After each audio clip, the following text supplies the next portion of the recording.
The courtroom smelled like old wood and quiet judgment. Margaret Elaine Hauser sat in the front row with her hands folded in her lap, her white hair pinned neatly beneath a small navy hat, her posture as straight as it had been 40 years ago when she wore a different kind of uniform. Around her neck, resting against the front of her pressed blouse, hung a medal, gold and blue, on a ribbon the color of midnight sky. The Medal of Honor. The highest recognition the United States of America could bestow upon a human being. She had not worn it to impress anyone.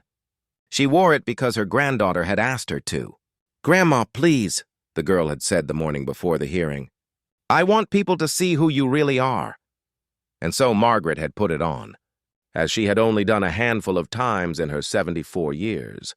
And she had driven herself to the courthouse where her granddaughter's custody case was being heard. She sat quietly, waiting to testify as a character witness, asking for nothing. But Judge Harold Fenwick had other ideas. He entered the courtroom with the particular energy of a man who believed his authority was a fixed and eternal thing, like gravity. He glanced around the room, took his seat, shuffled his papers, and then his eyes landed on Margaret. They narrowed. He leaned into his microphone. "Ma'am," he said, "you'll need to remove that decoration before proceedings begin." The room went still. Margaret looked up calmly. "Your Honor?" "That pin, whatever it is. This is a court of law, not a parade ground.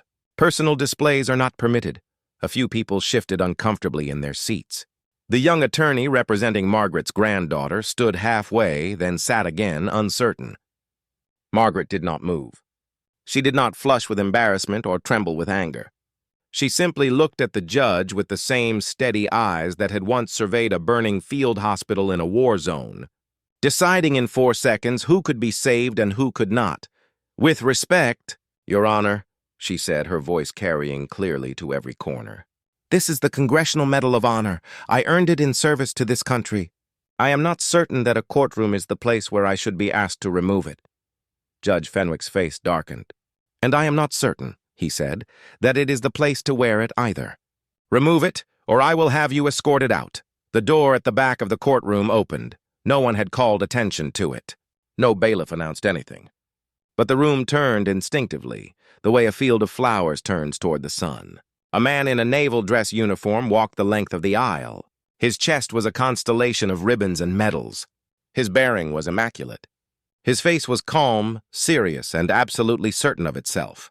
He was Admiral James Whitmore, former Chief of Naval Operations, a name that appeared in history books that were still being written. He stopped beside Margaret's row, nodded to her gently, and then turned to face the judge. He did not raise his voice. He did not need to. "Your Honor," he said, "I apologize for the interruption. I was notified this morning that a recipient of the Medal of Honor might be asked to remove it in a civilian proceeding. I came to respectfully clarify something." He paused. "By federal law, Title 10 of the United States Code, a recipient of the Medal of Honor may wear the decoration in any public setting in this nation. In any building, at any time, without exception." He let that settle for a moment. This woman treated 17 wounded soldiers under direct enemy fire without a weapon in her hands. She ran back into a collapsing structure 3 times. 3 times. The President of the United States placed that medal around her neck himself. He looked steadily at the judge. "I believe she can wear it in your courtroom." The silence that followed was not ordinary silence. It was the kind that fills a space completely, presses against the walls, and asks everyone present to reckon with something true. Judge Fenwick cleared his throat. He looked at Margaret. He looked at the Admiral. He looked at his papers. Something shifted behind his eyes. Not quite shame, not quite grace, but something moving in that direction. "The court," he said finally, "has no objection to the decoration." The hearing proceeded. Margaret testified with the same clarity and calm she had brought into every difficult room of her life. She spoke about her granddaughter simply and truthfully, the way someone speaks when they have nothing to prove and nothing to hide. By afternoon, the ruling came down in the little girl's favor. Outside on the courthouse steps, in the pale gold of a late afternoon, Margaret's granddaughter ran to her and wrapped both arms around her waist and held on. Margaret put a hand on the child's hair. The medal caught the light. The Admiral stopped beside them on his way down the steps. He looked at Margaret, and she looked at him. And something passed between two people who understood what it cost to show up, again and again, in a world that sometimes forgot to say thank you. "Thank you for your service," he said.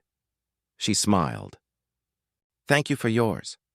Some moments don't need anything more than that."